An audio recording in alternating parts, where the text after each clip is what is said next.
કે તમે ઉપરી અધિકારીને પૂછો કે નોન કન્ઝ્યુમર ની વ્યાખ્યા શું, મને ખાલી એટલું સમજાવો. એ બધી વાત સાચી તમારી. અમે આ લોકો અમે લોકો ખરા ઉલટું આમને જાણી. એક મિનિટ, આ તમારા સ્ટાફમાં જે હોય બે જણાને બોલાવો, બે જણાને બોલાવો સ્ટાફમાં જે હોય, બોલાવો ને કોઈને, ગમે એને બોલાવો, તમને સારું આવડે બે વ્યક્તિનું નામ દઈને બોલાવો.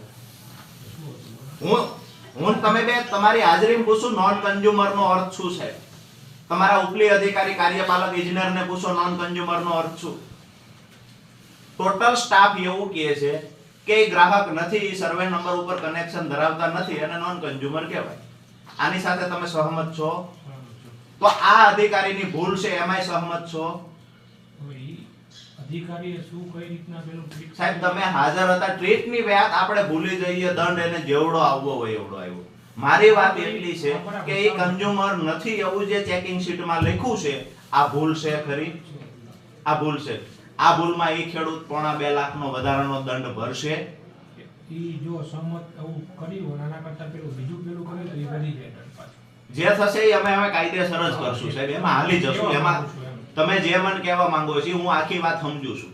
135 તમે કરી છે કોના કહેવાથી જે કાંઈ XYZ જે કર્યું છે એ મારી વાત એટલી છે, ચેકિંગ શીટમાં તમારા એક અધિકારીની ભૂલથી આ ખેડૂતને 2.5 લાખનો વધારાનો દંડ આવશે.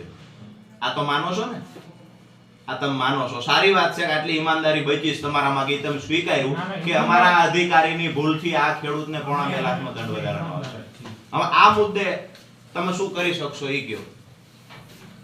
અમારે તો વધારાનો દંડ તો કેમ ભરવો, અધિકારીની ભૂલ હોય, દંડ અમે કેમ ભરીએ?